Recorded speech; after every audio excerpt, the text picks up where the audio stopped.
അസ്സലാമു അലൈക്കും വറഹ്മത്തുള്ളാഹി വബറകാതുഹു. ഖുർആൻ പ്രഭാതം 126. അൽഹംദുലില്ലാഹി റബ്ബിൽ ആലമീൻ വസ്സലാത്തു വസ്സലാമു അലാ സയ്യിദിൽ മുർസലീൻ വഅലാ ആലിഹി വസഹ്ബിഹി അജ്മഈൻ. ബിസ്മില്ലാഹിർ റഹ്മാനിർ റഹീം.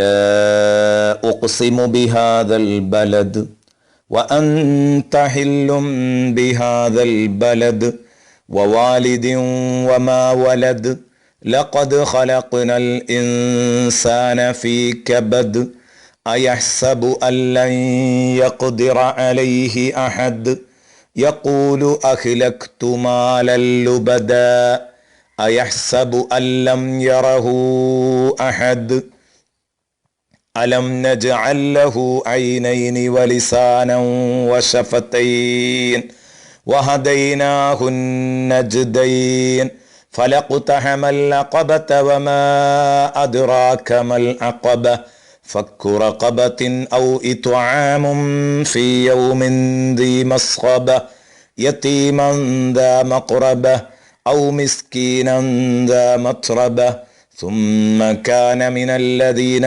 آمنوا وتواصوا بالصبر وتواصوا بالمرحمة أولئك أصحاب الميمنة والذين كفروا بآياتنا هم أصحاب المشأمة عليهم نار مؤصدة صدق الله مولانا العظيم.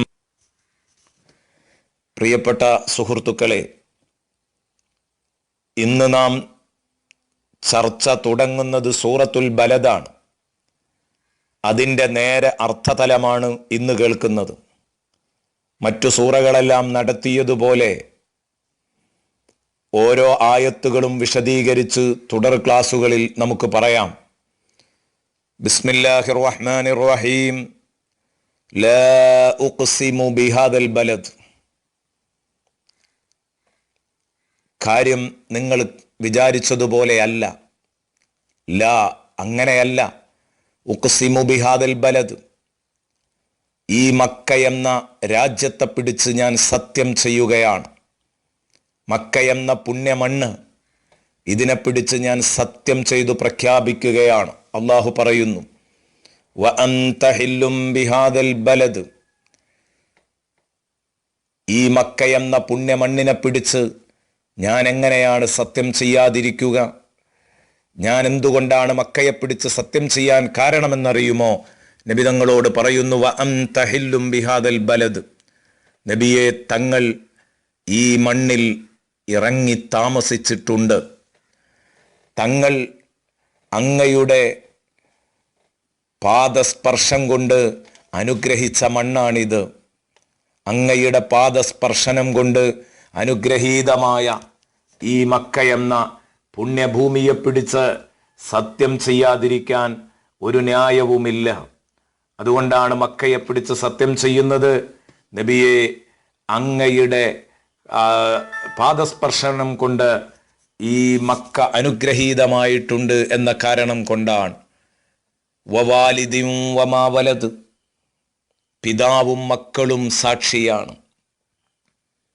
മക്ക എന്ന പുണ്യഭൂമിയും പിതാവും മക്കളും സാക്ഷിയാണ്. പിതാവും മക്കളും എന്നതുകൊണ്ട് ഉദ്ദേശിക്കുന്നത് ആദം നബി അലൈഹിസ്സലാമും മക്കളുമാണ്. ആദമും ബനു ആദമുമാണ്. മനുഷ്യനെ സംബന്ധിച്ചിടത്തോളം ആ മനുഷ്യന് കഅബയുമായുള്ള ബന്ധം, മക്കയുമായുള്ള ബന്ധം ഇന്നും ഇന്നലെയും തുടങ്ങിയതല്ല, എത്രയോ അപ്പുറത്ത് നിന്ന് ആരംഭിച്ചതാണ്. അപ്പോൾ മനുഷ്യനേക്കാളേറെ പഴക്കമുള്ള കഅബയെയും ആ കഅബയുമായി ബന്ധമുള്ള മനുഷ്യനെയും പിടിച്ചുകൊണ്ട് അള്ളാഹു മനുഷ്യലോകമറിയാൻ ഒരു വലിയ സത്യം പറയുകയാണ്. എന്താണത്? അതാണ് സൂറയുടെ മർമ്മം. ലഖദ് ഖലഖ്നൽ ഇൻസാന ഫീ കബദ്, തീർച്ചയായും മനുഷ്യനെ നാം പടച്ചത് കഷ്ടപ്പാടുകളുടെ നടുവിലാണ്. കഷ്ടപ്പാട് മനുഷ്യൻ്റെ കൂടപ്പിറപ്പാണെന്നർത്ഥം. മനുഷ്യൻ ജനിച്ചത് മുതൽ മരണം വരെ അവന് കഷ്ടപ്പാടുകളാണ്. ഇതിൽ നിന്ന് അവൻ ഉൾക്കൊള്ളേണ്ട ഒരു പാഠമുണ്ടായിരുന്നു. ഞാൻ ആരുമല്ല, ഈ ഭൂമിയിൽ ഞാനൊരു കൊച്ചു തമ്പുരാനല്ല, ഞാനൊന്നുമല്ല, മറിച്ച് ഞാൻ മറ്റൊരാളാൽ നിയന്ത്രിക്കപ്പെടുന്ന ഒരു ദുർബലനാണെന്ന തിരിച്ചറിവാ വേണ്ടിയിരുന്നത്. പക്ഷേ മനുഷ്യനിൽ അതല്ല ഉള്ളത്. അള്ളാഹു പറയുകയാണ്, ഇങ്ങനെയായിട്ടും മനുഷ്യനെ കഷ്ടപ്പാടിൻ്റെ നടുവിൽ പടച്ചിട്ടും അയഹ്സബു, ആ മനുഷ്യൻ വിചാരിക്കുന്നുവോ ധരിച്ചു വശാകുന്നോ, അല്ലൻ യഖ്ദിറ അലൈഹി അഹദ്, ആ മനുഷ്യൻ്റെ മേൽ ഒരാൾക്കും കഴിവുകളില്ലെന്ന്, അവനെ പിടിക്കാൻ, അവനെ ഒതുക്കാൻ ആർക്കും കഴിയില്ലെന്ന് കരുതിയോ. യഖൂലു അഖ്ലഖ്തു മാലൻ ലുബദ, പലപ്പോഴും മനുഷ്യൻ ഇങ്ങനെ കല്ലുവെച്ച ധിക്കാരിയായി പോകുന്നത് അല്പം പണമുണ്ടാകുമ്പോഴാണ്. ആ പണം വേണ്ടതിനും വേണ്ടാത്തതിനുമൊക്കെ അങ്ങ് വലിച്ചെറിയുമ്പോൾ മനുഷ്യന് തോന്നും, ഇല്ല,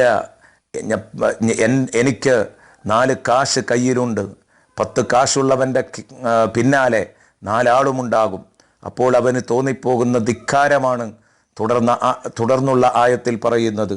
യഖൂലു, ആ മനുഷ്യൻ അവൻ്റെ സമ്പത്തിൻ്റെ തണ്ടിൽ അറിയാതെ പറഞ്ഞു പോകുന്നു, അഖ്ലഖ്തു മാലൻ ലുബദ, ഞാൻ എത്ര പണം ചെലവഴിച്ചവനാ, എത്ര പണമാ ഞാൻ തുലച്ച് കളഞ്ഞത്, എനിക്ക് പണം പുല്ലാണ്.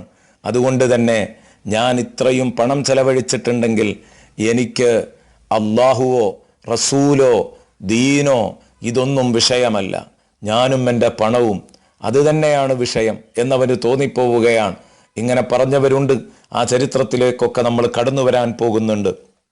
അഖ്ലഖ്തു മാലൻ ലുബദ, എത്ര പണമാ ഞാൻ തുലച്ചു കളഞ്ഞത്. എന്നിട്ടുണ്ടോ മുഹമ്മദിന് എന്നെ പിടികൂടാൻ കഴിയുന്നു, മുഹമ്മദ് പറയുന്ന ഈ അള്ളാഹുവിന് എന്നെ പിടികൂടാൻ കഴിയുന്നു, ഇതൊന്നും സത്യമാണെന്ന് ഞാൻ അംഗീകരിക്കുകയില്ല. അള്ളാഹു ചോദിക്കുന്നു, എന്തൊരു ധിക്കാരമല്ലേ. അയഹ്സബു അല്ലം യറഹു അഹദ്, ഇവൻ ഇങ്ങനെയൊക്കെ പറയുമ്പം ഇവനെ ആരും കാണുന്നില്ലെന്ന് ഇവൻ കരുതിയോ. ഇത്ര ധൈര്യമായിട്ട് അഹങ്കാരം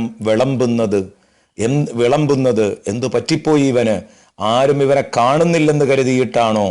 അലം നജ്അൽ ലഹു ഐനൈൻ, ഇവന് 2 കണ്ണുകൾ, സുന്ദരമായ 2 കണ്ണുകൾ ഞാൻ നൽകിയില്ലയോ.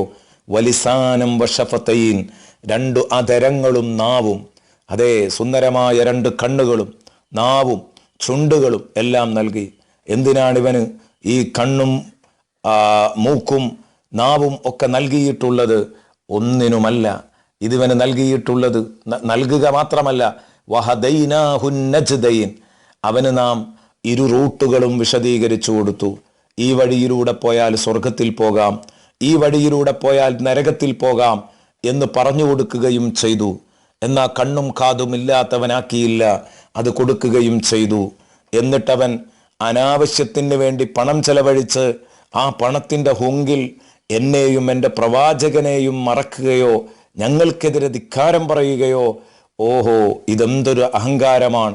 ഫലഖ്തഹമൽ അഖബ, ഇവൻ എന്തുകൊണ്ടാണ് കടമ്പ കടക്കാൻ തയ്യാറാകാതിരുന്നത്? എന്തിനാണ് അവന് കണ്ണ് നൽകിയത്? പാവപ്പെട്ടവരെ കാണാനായിരുന്നു. എന്തിനാണ് നാവും ചുണ്ടും നൽകിയത്? പാവപ്പെട്ടവർക്ക് വേണ്ടി ശബ്ദിക്കാനായിരുന്നു. എന്നിട്ട് എന്തുകൊണ്ട് ഫലഖ്തഹമൽ അഖബ, അവൻ കടമ്പ കടക്കാൻ തയ്യാറായില്ല? ഈ കണ്ണും നാക്കും മൂക്കുമൊക്കെ ഉപയോഗപ്പെടുത്തി അവൻ പാവപ്പെട്ടവർക്ക് വേണ്ടി അവൻ കടമ്പ കടക്കേണ്ടിയിരുന്നു. ഞാൻ അവന് കടക്കാൻ നിർബന്ധമാക്കിയ കടമ്പ കടക്കേണ്ടിയിരുന്നു. ഒമാ ദിറാക്കമൽ അഖബ, ഏതാണ് ആ കടമ്പ എന്ന് നബിയെ തങ്ങൾക്കറിയുമോ? ഫഖ്റു റഖബ, അടിമയെ മോചിപ്പിക്കലാണ്, അല്ലെങ്കിൽ കുടുങ്ങിയവനെ അവൻ്റെ വിഷമത്തിൽ നിന്നും രക്ഷിക്കലാണ്. ഔ ഇത്ആമുൻ ഫി യൗമിൻ ദീ മസ്ഗബ, പട്ടിണിയുള്ള നാളിൽ അന്നദാനം നടത്തലാണ്. യതീമൻ ദാ മഖ്റബ, കുടുംബക്കാരനായ അനാഥക്ക്. ഔ മിസ്കീനൻ ദാ മത്റബ, അല്ലെങ്കിൽ അവശത അനുഭവിക്കുന്ന അഗതിക്ക്. അതുമാത്രം പോരാ, ഈ കാരുണ്യ പ്രവർത്തനം നടത്തിയതുകൊണ്ട് ഉത്തരവാദിത്വം തീരുമോ? ഇല്ല. സുമ്മക്കാന മിനല്ലദീന ആമനു വതവാസൗ ബിസ്സബ്രി വതവാസൗ ബിൽ മർഹമ, വിശ്വസിക്കുകയും അതുപോലെ തന്നെ ക്ഷമ കൊണ്ടും സ്നേഹം കൊണ്ടും പരസ്പരം ഉപദേശിക്കുകയും ചെയ്തവരുടെ കൂട്ടത്തിൽ അവൻ പെടുകയും വേണം. ഉലൈക അസ്ഹാബുൽ മൈമന, അവർ മാത്രമാണ് ഭാഗ്യവാന്മാർ. വല്ലദീന കഫറൂ ബി ആയാതിന, നമ്മുടെ ഈ പൊള്ളുന്ന വചനങ്ങളെയൊക്കെ ധിക്കരിച്ച്, അഖ്ലഖ്തു മാലൻ ലുബദ എന്ന് പറഞ്ഞ് ധിക്കരിച്ച് തള്ളിക്കളഞ്ഞവനില്ലേ, സമ്പത്തിൻ്റെ തണ്ടിലെല്ലാം മറന്നവൻ. ഹും അസ്ഹാബുൽ മശ്അമ, അവർ മഹാഭാഗ്യദോഷികളാണ്, ദുർഭകരാണവർ. അലൈഹിം നാറും മുഅ്സദ, വാതിലുകൾ കൊട്ടിയടക്കപ്പെട്ട നരകമാണവരെ കാത്തിരിക്കുന്നത് എന്ന ഓർമ്മ അവർക്കുണ്ടായേ പറ്റൂ. ഇൻഷാ അല്ലാ വിശദീകരണങ്ങൾ പറയുമ്പോൾ എല്ലാം കൃത്യമായി മനസ്സിലാക്കാൻ കഴിയും. കാരുണ്യ പ്രവർത്തനത്തിൻ്റെ ശ്രേഷ്ഠത, കാരുണ്യ പ്രവർത്തനങ്ങളുടെ മഹത്വം, സാന്ത്വന പ്രവർത്തനങ്ങളുടെ ആവശ്യകത, ഇങ്ങനെ തുടങ്ങിയിട്ടുള്ള കാര്യങ്ങളാണ് ഈ സൂറയിൽ അല്ലാഹു തആല പറയുന്നത്. ഇൻഷാ അല്ലാഹ് അതൊക്കെ വിശദീകരിക്കാം. അല്ലാഹു തൗഫീഖ് നൽകട്ടെ. അസ്സലാമു അലൈക്കും വറഹ്മത്തുള്ളാഹി വബറകാതുഹു.